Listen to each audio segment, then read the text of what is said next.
So again hello and I welcome you all on the platform of यथार्थ IAS. Current affairs की series में आज हम देखेंगे यूएस और रशिया के बीच में हुए एक डायलॉग के बारे में और किस तरीके से यूएस जो है अब रिएक्ट कर रहा है रशिया और यूक्रेन वॉर पे, और यूएस अब अपनी स्ट्रेटजी एग्रेसिव न रखकर थोड़ा सा पीसफुली इसको नेगोशिएट करने की कोशिश कर रहा है। तो हम देखेंगे कि क्या न्यूज़ है और इस बारे में किस तरीके से दोनों कंट्रीज का रिएक्शन रहा है, इसका जो इम्पैक्ट है वो वर्ल्ड डायनामिक्स पे, वर्ल्ड पॉलिटिक्स पे, जियो पॉलिटिक्स पे किस तरीके से पड़ सकता है, इंडिया का जो स्टैंड है उससे न्यूज़ कैसे रिलेट कर रही है, ये सारी चीजें हमको रिलेट करेंगे।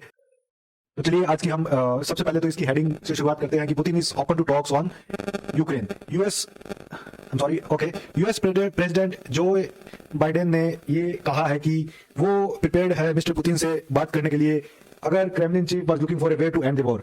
अगर पुतिन चाहते हैं, सच में पुतिन का ये मानना है कि पीसफुली ये यूक्रेन का मुद्दा अपने सिरे लगे, ये एंड हो, तो जो बाइडेन चाहते हैं कि नेगोशिएशंस का रास्ता अपनाया जा सकता है यूक्रेन की तरफ से और रशिया को ऑन द टेबल लाके हम ये फाइनली इस कंक्लूजन पे पहुंच सकते हैं कि किस तरीके से टेरिटरीज कैसे रहेगी और इस वॉर का एंड किस तरीके से हो सकता है।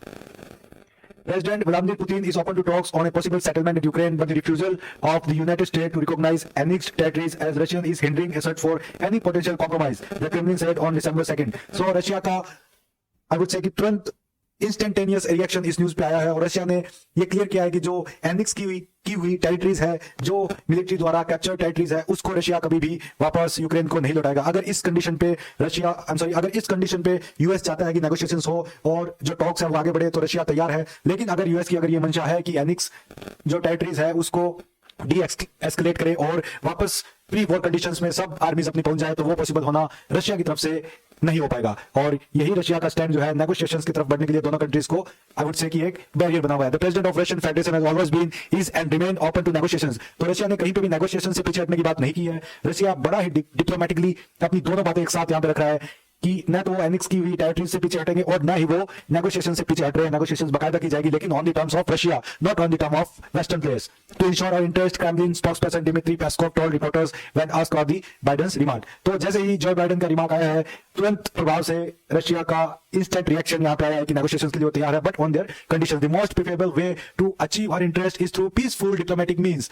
तो रशिया यहां पे बहुत ही सेफली खेल रहा है और पीसफुल और डिप्लोमेटिक मींस को आगे रखकर रशिया अपना पक्ष रख रहा है और कहीं से भी किसी भी एंगल से इसको नकारा नहीं है, नेग्लेक्ट नहीं किया है। टोटली एक्सेप्ट करते हुए रशिया ने फियरलेसली अपनी बात रखी है। आर्मी द्वारा जीती गई टेरिटरीज भी रशिया अपने पास रखेगा, बट नेगोशिएशन से भी पीछे नहीं हटेगा। Putin was is and remains open to contacts and negotiations, ये ऑफिशियल स्टेटमेंट है रशिया का।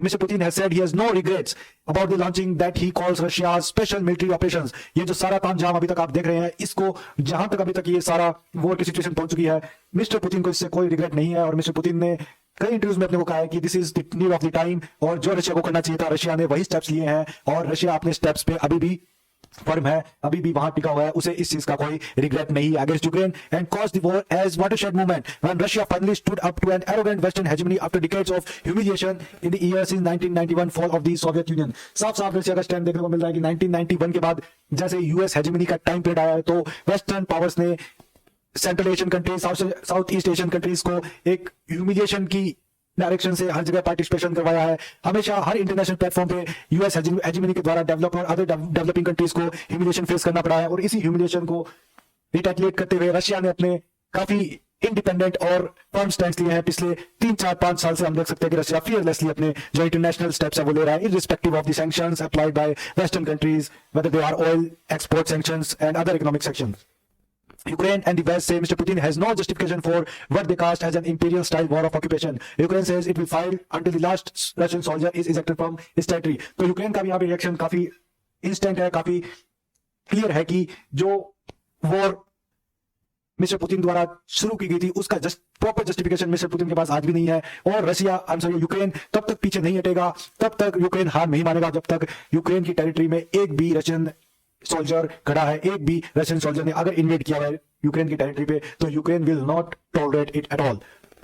सो ये थी न्यूज जिसमें यूएस के द्वारा एक ऑफर रखा गया, रशिया को इनवाइट किया गया, यूक्रेन को भी इनवाइट किया गया कि वो नेगोशिएशंस के मीन से इस वॉर को एंड करने का जो है इनिशिएशन ले, ऑपरेशन को कमेंस करे। बट दोनों कंट्रीज का जो स्पॉन्टेनियस रिएक्शन हम देख सकते हैं। इंडिया का इस सिचुएशन पे फर्म स्टैंड है कि कोई भी सॉल्यूशन है वो वॉर से नहीं निकल सकता है, नेगोशिएशंस के माध्यम से ही, टॉक ऑन द टेबल करके ही हम किसी रास्ते पे पहुंच सकते हैं। यही चीज आज यूएसए की तरफ से प्रपोजल आ रहा है। बट रशिया का जो एनेक्स टेरिटरी से बैक डाउन नहीं करने का स्टेप है, वो कहीं ना कहीं इस नेगोशिएशन के आगे आ रहा है। हो सकता है आगे आने वाले टाइम में इसका भी कोई सोल्यूशन निकले और यूक्रेन और रशिया किसी एक नेगोशिएटिंग पॉइंट्स पर आके टॉक ऑन द टेबल्स के लिए तैयार हो। That will be the end of war. और पूरे इंटरनेशनल डायस्पोरा के लिए सबसे अच्छी बात वही होगी जब ये वॉर टेबल पे आगे through the means of negotiations इसको डील किया जाएगा। So that was the news all about. Thank you very much. Thanks.